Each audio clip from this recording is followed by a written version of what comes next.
Okay, moving on to the next segment of today's show, I wanted to talk a little bit about a division rivalry matchup that is happening this Sunday. And if you notice on today's show, that's kind of going to be a common theme in terms of the segments we do. There are a bunch of really good divisional matchups that we're going to be talking about and previewing. And with those teams participating, there are going to be some storylines I want to take a deeper look into. And one of those storylines that we're going to be talking about on today's show is Sunday's matchup between the San Francisco 49ers and the Seattle Seahawks in the NFC West. And it's going to be a very fascinating game. If you watch football over the last, 8 to 10 years, you guys know that these two teams historically just really don't like each other. And on last Monday's show, we were talking about the NFC West and just how good it is and how I think possibly all four teams in that division could end up making the playoffs. And I think this game, when we look at it on Sunday between San Francisco and Seattle,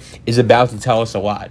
Both of these teams are coming off pretty significant games in both very different ways. We'll start off with the San Francisco 49ers. I'm not going to lie. Last week, going into the game, I really did not expect them to go on the road to New England and dominate the Patriots the way they did. We know the amount of injuries that the San Francisco 49er team just continues to deal with week after week, and it never ends. This week, Deebo Samuel, their second-year wide receiver, who actually looked really good since he's been back. It's only been like 2 or 3 games. We all know what this guy was able to do all of last season, producing for the 49ers. But this was a guy that looked very good against the Patriots. He gets hurt. He's going to be out for the next couple weeks. The week prior to that, the San Francisco 49ers earn a big-time home win on Sunday Night Football in the division against the Los Angeles Rams. But did it come without a cause? No, because Raheem Mostert, one of their star running backs, he gets put on IR. He's going to be out for the next couple weeks. But still, continuing, time and time again, different guys continue to step up. Did anyone see just how good this kid Jeffrey Wilson looked on Sunday against the Patriots? He was phenomenal, and that's another guy that actually got banged up. He's questionable to play this week for Seattle. The 49ers are going to need to get, him back and many other guys healthy. But what they've been doing so far this season has been very impressive, and I think last year, at least for me, right, a lot of times I looked at Kyle Shanahan and said, okay, last year, that's why what he was able to do last year really shows to me why he is one of the best coaches in football. Going into last season, Jimmy Garoppolo was coming off a torn ACL.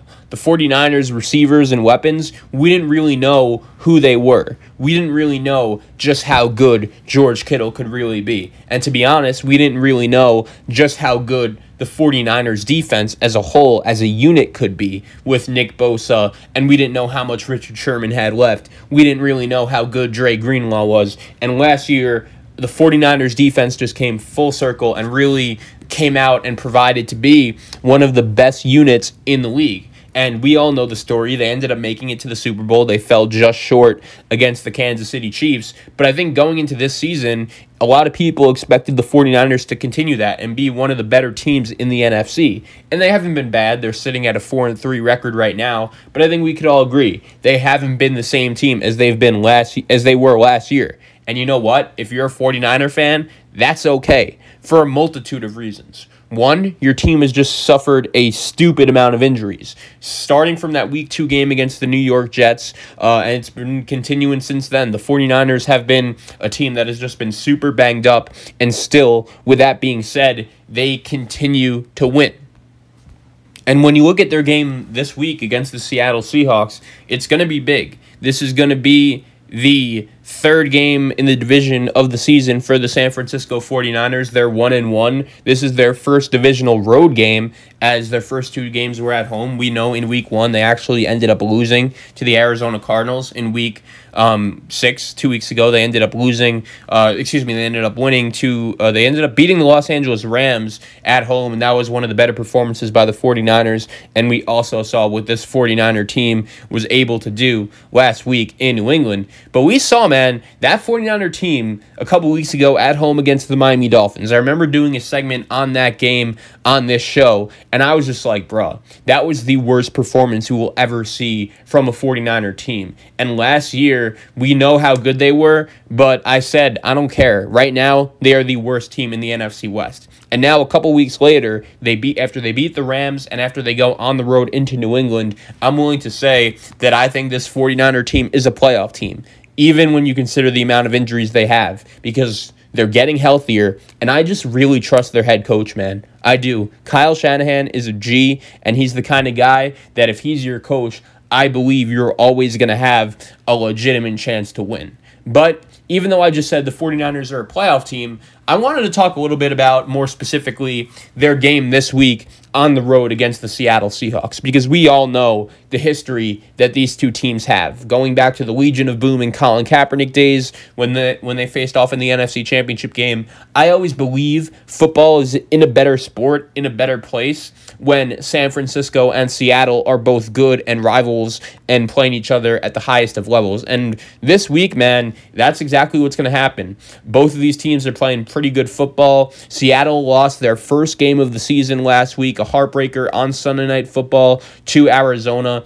And that's one thing for me I'm really going to want to watch in this game. I think we saw last week on paper, we kind of saw it, clear and dry to our eyes, that if Russell Wilson isn't MVP Russ, and God knows he wasn't MVP Russ in crunch time on Sunday Night Football. This guy threw 2 interceptions in overtime, 3 in the game, and I understand I'm not going to, come out here and crush Russell Wilson right now. He would have my vote as the MVP of the league. He's been, the best player in football this season, and what he's done throughout his career has been phenomenal. So I don't want to make it sound like I'm just trashing Russell Wilson here. But the bottom line is this. He was really the reason why the Seattle Seahawks ended up losing that game to the Arizona Cardinals. And maybe he just had to do as much as he was attempting to in order for Seattle to win. And ultimately, I think that's the case here. I think the Seattle Seahawks effort on Sunday Night Football showed us that if Russell Wilson isn't playing at an MVP level,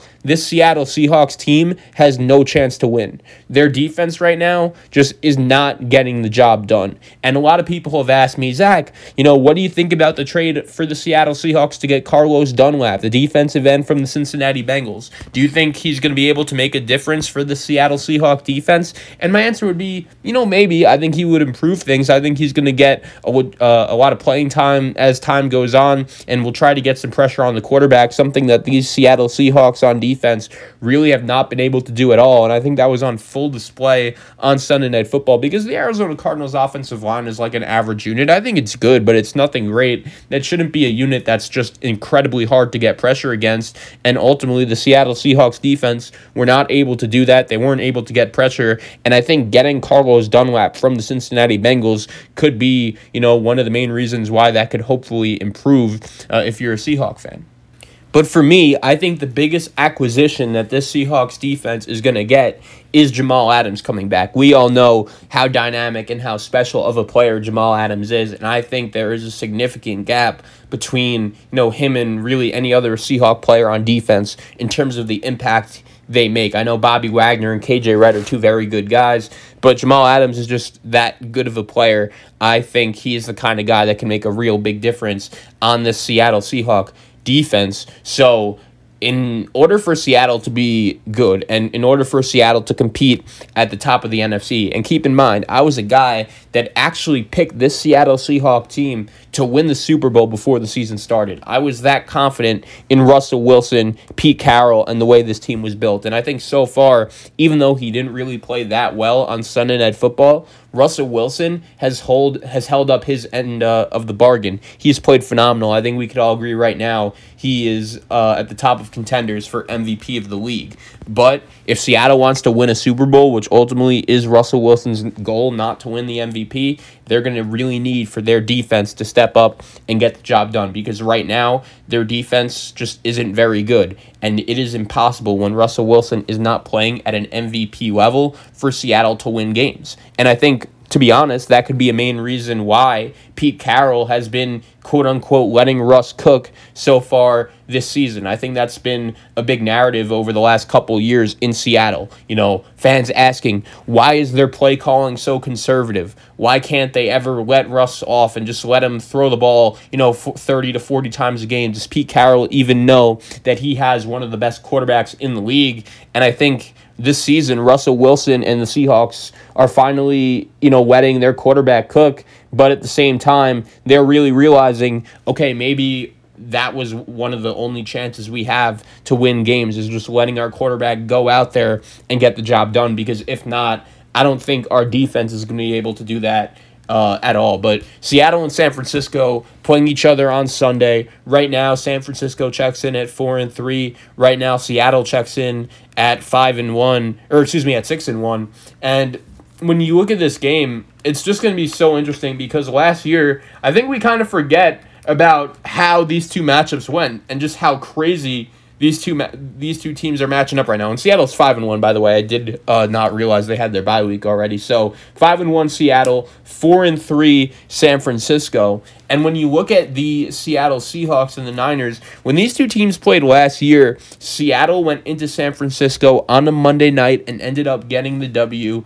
Very impressive overtime win. And then on Week 17 last year, Sunday Night Football in Seattle, we all know the play. San Francisco's defense gets the job done, making the tackle at the 1-yard line on Jacob Hollister, and the 49ers end up turning that win into an NFC West victory. And right now, when you look at this division, I think we all know just how tough it is, just how good all four of these teams in the division are, and I'm really looking forward to see, all right, what does San Francisco have in store for going on the road in a tough environment to Seattle, a place that, you know, historically, if you're a road team, is pretty tough to win.